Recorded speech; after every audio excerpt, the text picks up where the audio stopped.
Yes, good afternoon. Today is Tuesday, September the 15th, and hopefully you have, before you look at what I have to say, I hope you took time to enjoy the Rick Steves Luther Trail Tour. His segments are never more than 20 minutes, and, they're just awesome. Back in the good old days before COVID, during my rap, I would show, as you know, I would show my AP Euro guys, who were primarily the ones who came to my rap class, Rick Steve videos of various places, hoping to, give them what I have, and that is the travel bug to get to go to Europe. And I so hope that by next summer, this COVID thing has kind of gone away because I want to go somewhere. And I want to go somewhere foreign. I don't know. If it's not gone, maybe I guess we can travel across the country. It's just not the same. There is something about seeing another culture. Anyway, back to the matter at hand. Let us begin. Continue our discussion of the underlying causes of the Reformation, the underlying factors that allowed Martin Luther to nail those 95 Theses on the door of the Church of Wittenberg, October 31st, 1517. And so let's see, Reformation, that's not it. This is it. So,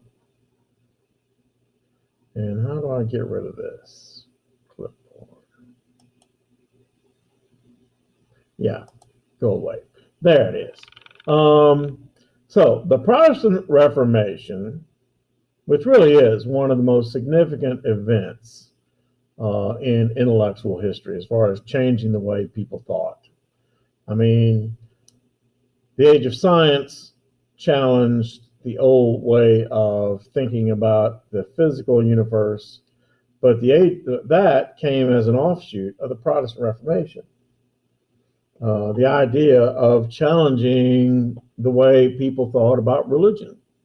And from those two channels of thought will come this thing called the Enlightenment. And out of the Enlightenment, this idea that all men are created equal, that all human beings have worth. Anyway, Protestant Reformation could not have occurred without several other contributing circumstances. There were the Babylonian exile in Avignon. We already went over that, where the Pope was basically kidnapped and forced to live in a palace in Avignon. The Great Schism, where there was not one but two popes. The conciliar period, the period where one of the church councils, the same church council that burned Jan Hus at the stake, argued that this council could reform the church without papal advice. That, of course, caused controversy. And then the Renaissance papacy. You say, well, what does that mean? During the Renaissance, the popes were a bunch of twerps. Julius II, the warrior pope, Pope Alexander VI, people like him, who brought papal behavior to a new low behavior. And, the church had gotten about as far away from its original commitments, and the original commitments of the church are to be the transformer, the telephone, the messenger between God and man. The church had gotten about as far away from that as they could. So for many people, the medieval Catholic Church had ceased to provide a viable foundation for religious piety. Let's sing Mr. Horton's favorite song. I like big words and I cannot lie. Yeah, that's my hit single. It comes from the album Baby Got Thesaurus. Yeah, I like big words, and you'll see me use them a lot. And you need to be able to read big words. You need to be able to read. If you're going to be a college student, you need to be able to read beyond the Dick and Jane primary readers of the first, second, and third grade. But anyway, so what does that mean, Mr. Horton? So for many people, the old Catholic Church had ceased to basically, you're supposed to look to the church, the leader of the church, as a model for how to live your life. And as it says there, the medieval church had ceased to be that example anymore. The late Middle Ages were marked by independent lay. 2 words. Now, once again, if I go up to Covcat and say, what's a lay person? What's a clerical person? They would tell me. First of all, clerics are priests, people who have been ordained within the church through an official function. Lay people are people who have not been ordained, people who have not went and studied, taken vows, etc., etc., etc. And so, basically, the non-professional and the amateur, and professional. The late Middle Ages were marked by independent lay, meaning, these people not associated with the church, but who had an interest in religious matters, and clerical efforts to reform local religious practice and by widespread experimentation with new religious forms. One thing, we might have a hard time getting our head around today is the importance that religion held in the lives of these people. I mean, the average person of this age did spend a lot of time thinking about his soul, his religious soul. Basically, because their lives are so awful, they just wanted to go. They wanted to find a way to heaven, and the way to get to heaven, they spend a lot of time thinking about it. And so they began to experiment with it says there are new religious forms. The common people were becoming increasingly aware of the world, and that perhaps, and that's because of the printing press, and that perhaps the Roman Catholic Church had not been completely honest with them and was perhaps abusing their own power. And in the crowd, somebody said, "Oh, you think so?" So what that means is that, people more and more were being aware that the Roman Catholic Church, those people are not doing what they say we should be doing. For example, once again, it's a very commonplace to see these priests in the town, some of whom couldn't even read. You say, well, what's wrong with a priest not being able to read if nobody else can?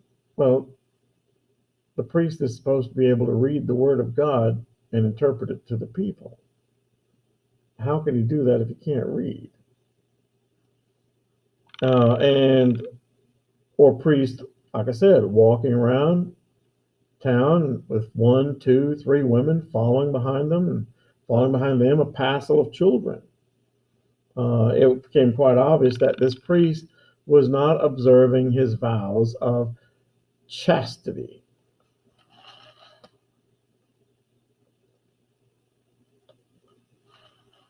Please tell me you know what chastity is. It's the promise not to have sex. Priests take a vow in the Catholic Church to not have sex of any kind. And we won't make any comments beyond that, except about today or beyond, or back then or whatever. But back then it was quite obvious they were, yes. So why would priests be attractive to women as sexual partners? Once again, because priests had promise of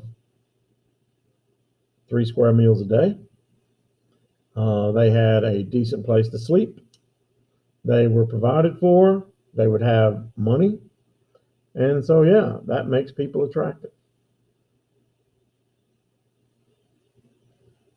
Who can I think of an ugly person that has... Never mind. Anyway. The new lay religious movements. There's that word again. See, lay. I told you, lay. That means a person who is focused on religion but has not been ordained. He's not official. The new lay religious movements formed and were more and more concerned with the imitation of Jesus Christ. In other words, these new movements formed, and they said, our focus should be what would WWJD, right? WWJD. What would Jesus do? Yeah. As opposed to just whatever the Roman Catholic Church said. And so, more and more of these groups became, they were called, as it says there, the Brothers of the Common Life was one of such group, also later known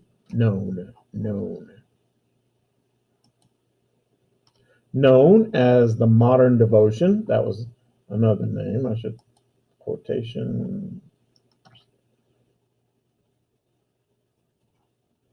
Was one of these groups. The Modern Devotion was established by Gerard Groot. The Modern Devotion was centered at Zwolle and Deventer. Those are two cities in the Netherlands. Brothers and sister houses of the Modern Devotion spread rapidly throughout Northern Europe. In other words, this reform movement spread throughout Northern Europe. These houses stressed individual piety and practical religion. You say, what does that mean? It means a person actually doing what the Bible says to do, not necessarily what is said by the Roman Catholic Church, what the Bible says to do. Individual piety.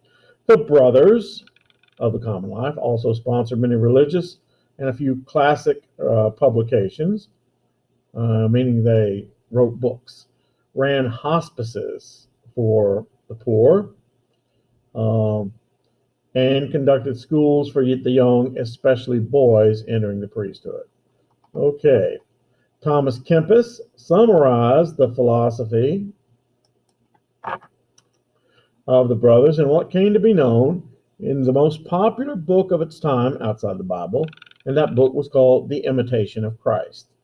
And the title means exactly what it says, living a life that imitated Christ.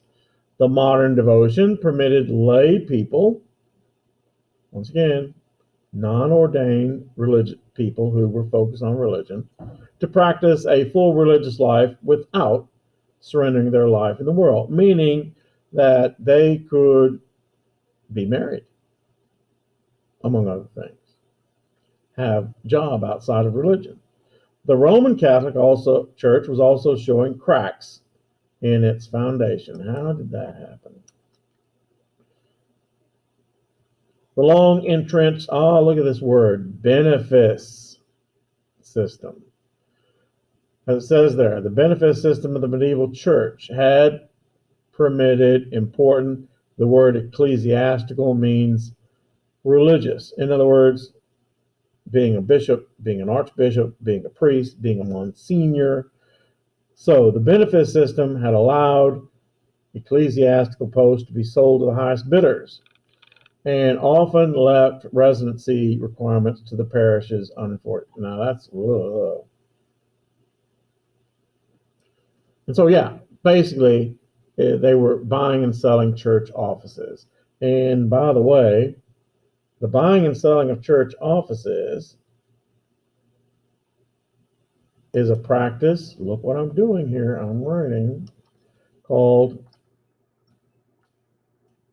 simony. Yes, that's the name of the practice. Okay. And had left residency requirements to parishes unenforced. Say, what does that mean? Well, here it is. Remember, the Roman Catholic Church encompassed all of Western Europe, from the Vistula River in Poland all the way to the Atlantic Ocean, from the Mediterranean Sea to the Arctic Circle. The Catholic Church held sway. And there were lots of people that lived there. And there were lots of Catholic churches, big and small, mostly small. Most of them stuck out in the middle of nowhere, in the wilderness. And the church would assign priests to live there.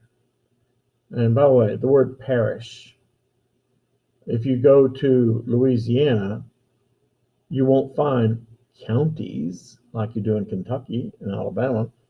You find parishes. That's because Louisiana has a long French Catholic tradition. But a parish is just like for example, St. Timothy, their parish includes the surrounding neighborhoods, the people who go to church there. That's the St. Timothy parish, you see.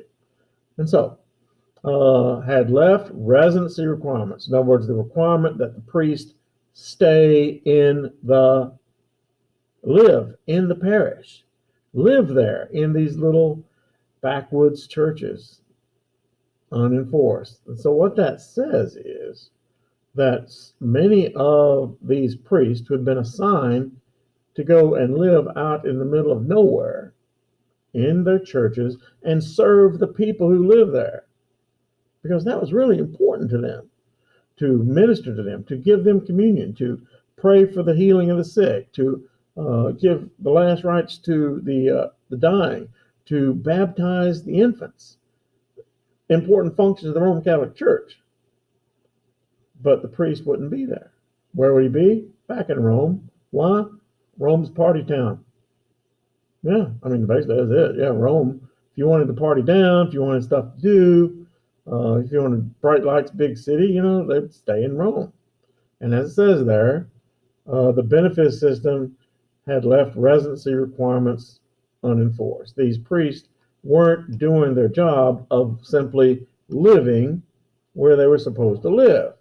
You got to remember that getting anywhere in Europe during this time was mostly done on foot and painstakingly slow. And so therefore, these priests needed to stay where they were. They, meaning the priesthood, meaning officials of the church, milked the local church revenues. In other words, when everybody was ponying up their tithing, that word's going to be on your test, T-I-T-H-E, tithe. It refers to the fact that Christians are supposed to give 10% of their income to the church. And so you have the parishioners ponying up their money at the collection plate. And then you have these priests, when they were present, they would scrape money off the top. So they that's what it means, milk the local church revenues.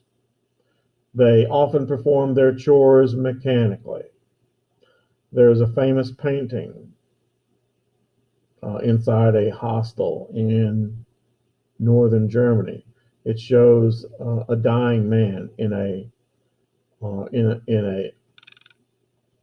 hospice. He's dying, and the monk is there to give the man his last rites, and he's supposed to hear his last confession as a way to usher him into heaven. It's one of the 7 sacraments, last rites. And the picture shows the monk just sitting there going, no, in fact, it's like this. And that's what it means. Often performed their chores mechanically, said the Mass, handed out communion, and, mechanically, and had neither firsthand knowledge nor concern with the needs of the local populace. In other words, the church that was supposed to be ministering to the people was basically blowing off their job. That was a concern. Yes, part K. A word that will be on your test. You better know what it is. Indulgences.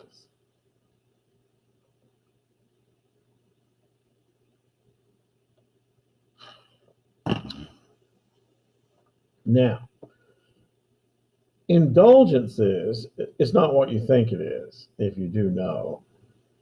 Indulgences is not the act of paying money. No. Indulgences are actually still part of Catholic dogma. You say, well, what's an indulgence?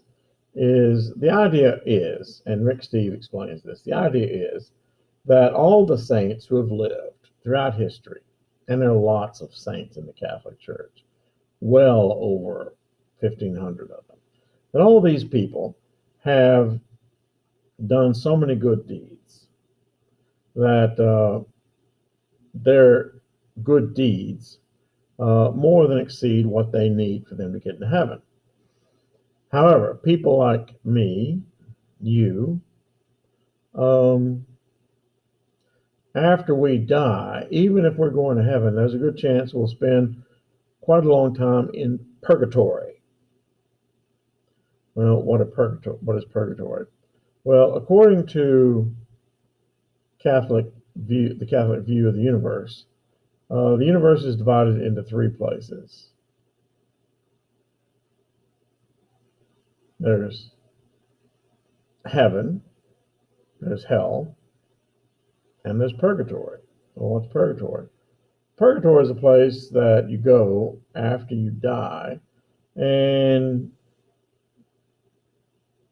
it's like this giant waiting room to see the dentist that has no chairs and no good magazines to read. And you're just sitting there.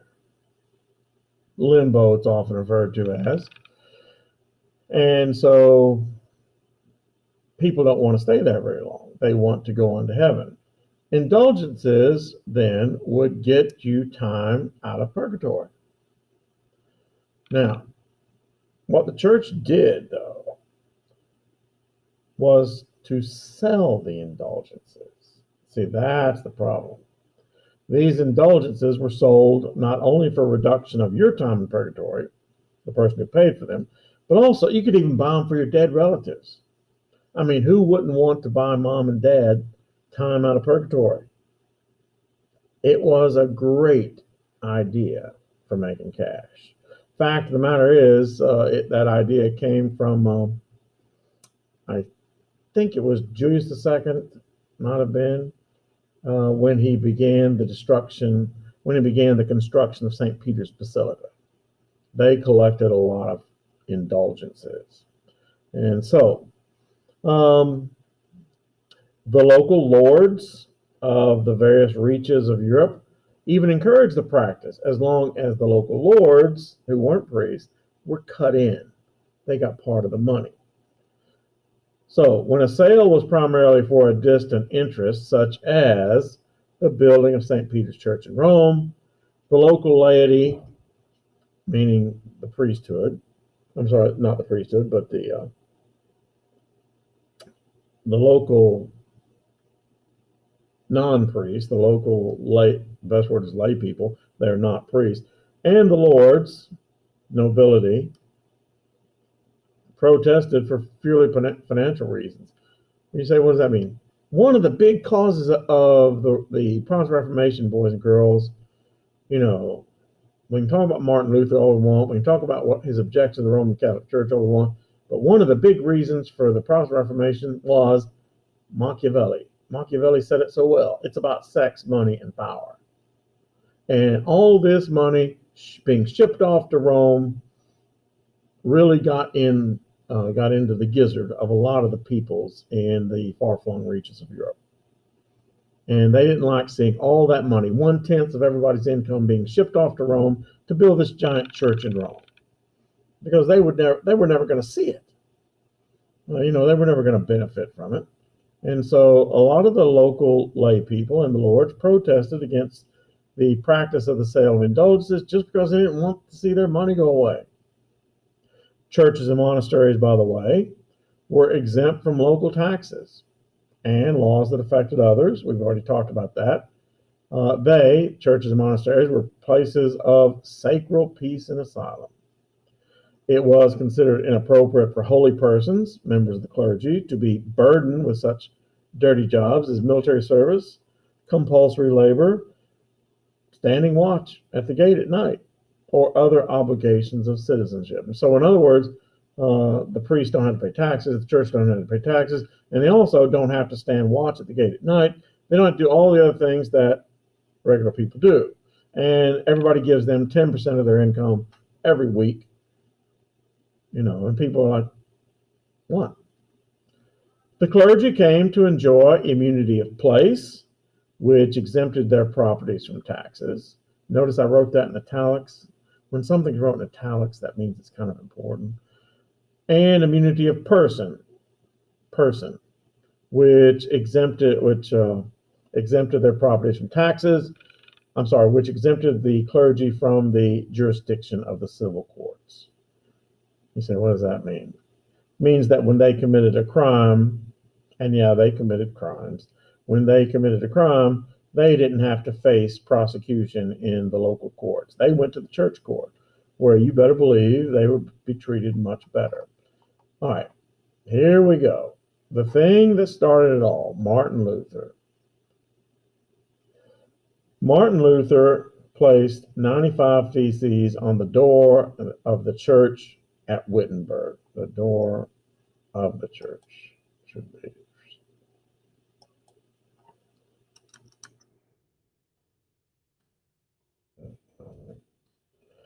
The door of the Church of Wittenberg has been signaled as the popularly held beginnings of the Protestant Reformation. October 31st, 1571. I think I mentioned that date yesterday, but never said anything about the importance of that date. October 31st, 1571. I'm sorry, 1517. 1517. October 31st, 1517. I'm having a lot of trouble focusing today, guys. You know why? Because you're not in front of me. Yeah. You're not in front of me. I'm not looking at your eyes to make sure you're not on your phones. But anyway, October 31st, 1517. October 31st, what day, what is that? And please do not say Halloween, even though it's true. You have to understand the Roman Catholic calendar. November 1st is a very holy day.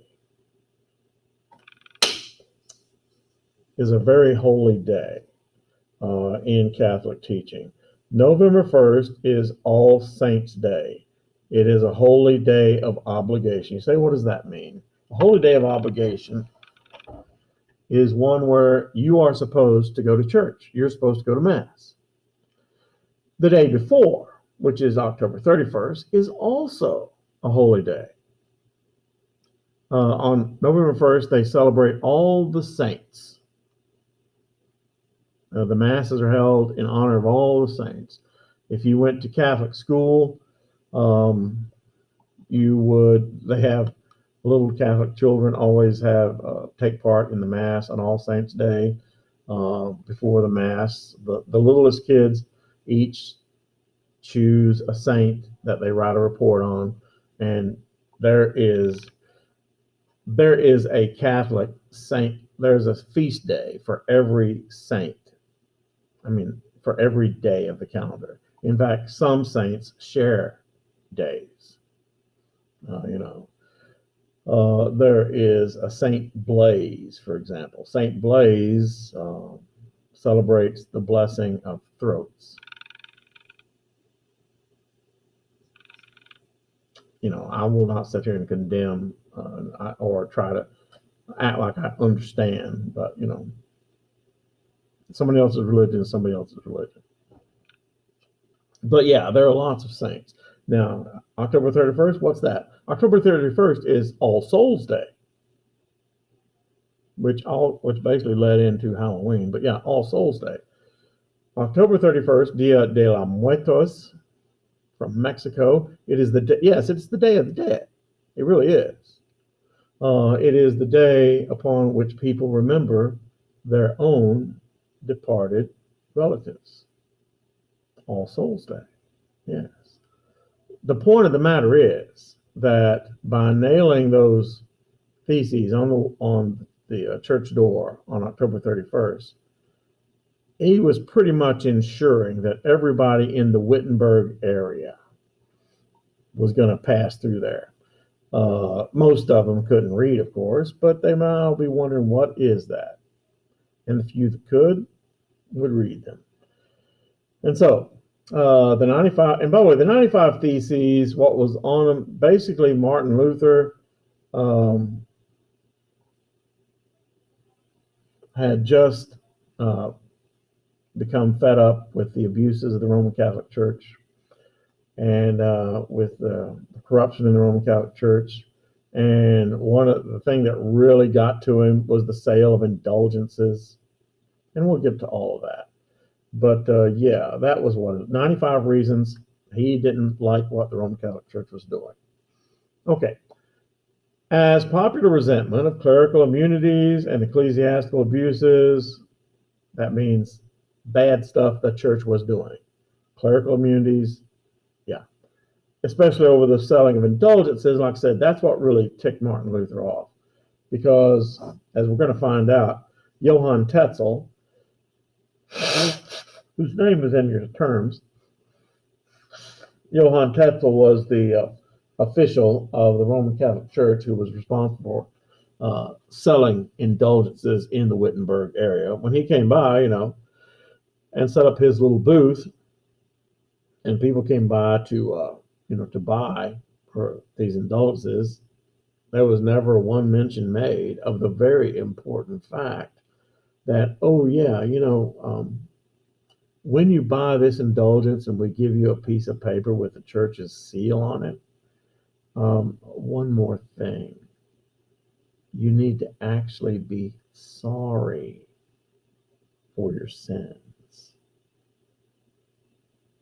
Yeah, he kind of forgot to mention that.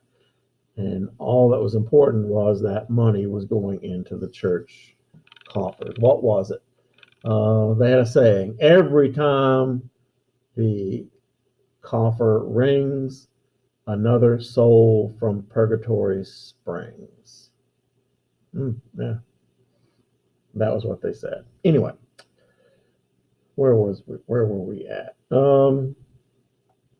Over the selling of indulgences spread among the German cities and towns, and unorganized national opposition to the Roman Catholic Church formed. Luther had been educated by the aforementioned Brothers of the Common Life. His father had wanted him to study law, but he never did. He studied religion. The reason he studied religion, one day when Luther was a young man, he had stayed out too late and he had to go home. And as he was walking home, a thunderstorm, and you have to live in Europe.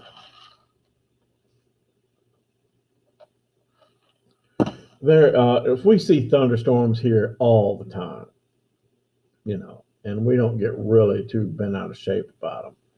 But in Europe, they have lots of rain. I mean, in Europe, it rains every other day on average.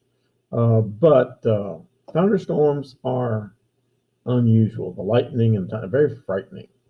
Not only that, you have to remember that this happened at night. Luther was outside at night. He was trying to make his way home at night. And there were no such things as street lights. And so Luther's trying to make his way home in this night, the flashes of thunder, and he was terrified. And so he prayed to St. Anne for deliverance and promised that if he got home, he would enter a monastery if he survived. He went on, earned a doctorate of theology. Theology is a study of religion, study of God. In 1512, became a leader within the monastery and spiritual life in the city of Wittenberg. One of the things that is not so well known about Luther, number one, many historians believe that Martin Luther came up with the idea of the 95 Theses because he was constipated and he was like sitting on the throne. Another was Martin Luther really, really, really liked beer. Oh, yeah. I mean, it wasn't unusual for Germans to drink beer or people to drink beer or children to drink beer at this time because, once again, you didn't want to drink the water. Water was foul. I mean, water could get you killed. So people drank beer regularly. They don't know why you could drink beer and not have any ill effects except being drunk. But anyway, Martin Luther really liked beer. Martin Luther once said that if you are depressed and Satan is at your doorstep, you should think about God and drink beer. He also at one time said it was better to sit in a tavern and think about church than it was to sit in a church and think about a tavern. And so, yeah, he was a serious beer drinker. Okay, Luther was a proponent of the idea of justification by faith alone.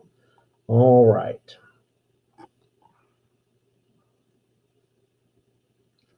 Let's talk about the essence of Roman Catholicism, shall we?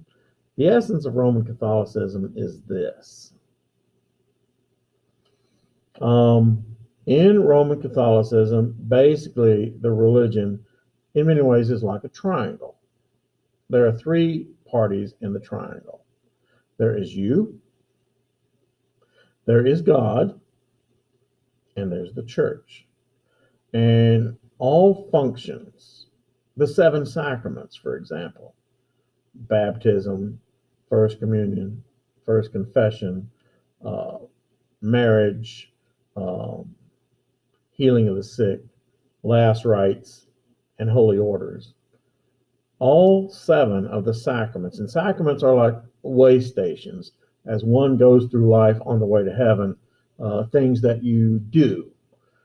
But all seven of the sacraments entail all three group parties in the triangle. You, for example, when a child is baptized, who does the baptism? It's done inside the church by a priest. It can't, when you're married, it's done inside the church by a priest in the presence of God. Martin Luther said, and the church said, you got to do these things within the Roman Catholic Church. And for a millennia, the church said, jump. You said, how high? Martin Luther said, you know what? What is important is that not that you do works, meaning you obey the sacraments. What is important is that you believe. It was called justification by faith alone. And see that, Martin Luther said, all that's important is you and God. The triangle doesn't exist. It's you and God. Notice what it says, part C. Righteousness of God did not result from many religious works and ceremonies such as baptism, such as first communion, but was given in full measure to those who believe and trust in Jesus. Now, if I sound like I'm preaching, well, don't go home and say, Mom, Mr. Harden's preaching today. No. This is what Martin Luther said.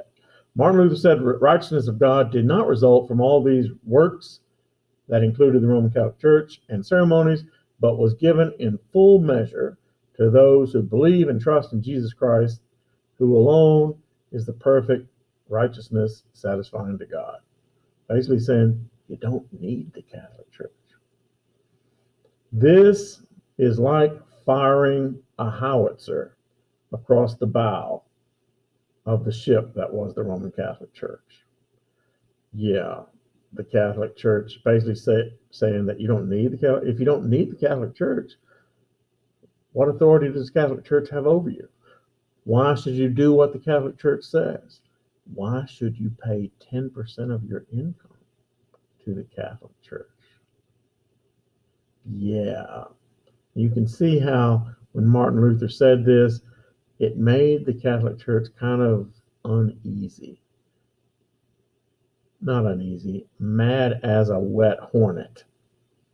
Anyway, back to the matter at hand. So, an indulgence, who spells this? Actually, I do. I'm just right along. An indulgence was a remission of the temporal penalty imposed by priests on penitents as a work of satisfaction for the mortal sin. That's a complicated way of telling you what I said a while ago. An indulgence basically meant that sin that you piled up, it's going to keep you in purgatory for a long time, doesn't count anymore. It's forgiveness of that sin, and you spend less time in purgatory. So, penitence, a penitent man, only a penitent man will pass. Only a penitent man will pass. I watched too much Indiana Jones and The Last Crusade. Remember when the three trials that Indiana Jones goes through, uh, and says only a penitent man will pass. Penitent, that means a person who is sorry. Okay. Penitents might perform some work of satisfaction through prayer, almsgiving. What is almsgiving? Take my right arm, take my left arm. No? Anyone? Anyone? Almsgiving? Almsgiving is giving to the poor. I keep watching the clock because I'm going to have to shut down in a minute. Almsgiving is giving to the poor. That's what it means. Almsgiving, retreats, going off on a meeting with other religious people to get in touch with your faith, and or pilgrimages. These are all works for which one could gain indulgences. Pilgrimages, going to holy places. Martin Luther says these works don't mean anything. It's about faith. Originally, indulgences had been given out only on the Crusades, but in Luther's time, they were dispensed for money. And once again, underline that. And the penitent, the guy buying the indulgence, was not informed. You know what? Once again, this doesn't do any good just because you paid money, unless you're actually sorry for having committed the sin. Yeah.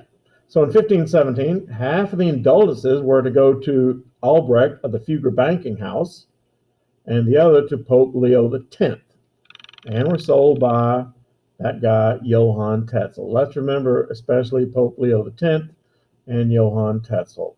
Tetzel was the salesman. Pope Leo X was the man in charge. And, I'm going to have to shut down in a minute. Luther protested the sale of indulgences because it made it appear that salvation was for sale. And that was the big thing, the sale of indulgences. It wasn't the only thing, but it was the big thing that pushed Martin Luther over the edge and made him nail his 95 Theses on the door of the Church of Wittenberg and started this whole thing. Please keep in mind as we go through this that Martin Luther would have ended up just like Jan Hus, burned at the stake, had it not been for the fact that Martin Luther had friends. Several of the princes of northern Germany, they protected Luther because they liked his message, might have been, but what they really liked about Martin Luther was that Martin Luther was saying, you don't have to send all that money to Rome. You don't have to do what the Roman Catholic Church says. And for many of those princes in northern Germany, they saw a chance to break off from the power and authority and financial obligations of the Roman Catholic Church.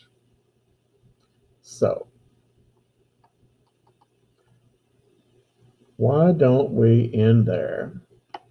And I'll pick up again tomorrow. I've taken enough of your time if you watch that Rick Steve video. And so, yeah. Hope you've gotten a lot out of this, and I'm going to get out of your way and get ready for the next class. I can't wait for the day you all are here, because this is good stuff. This stuff what you need to know. All right, bye now.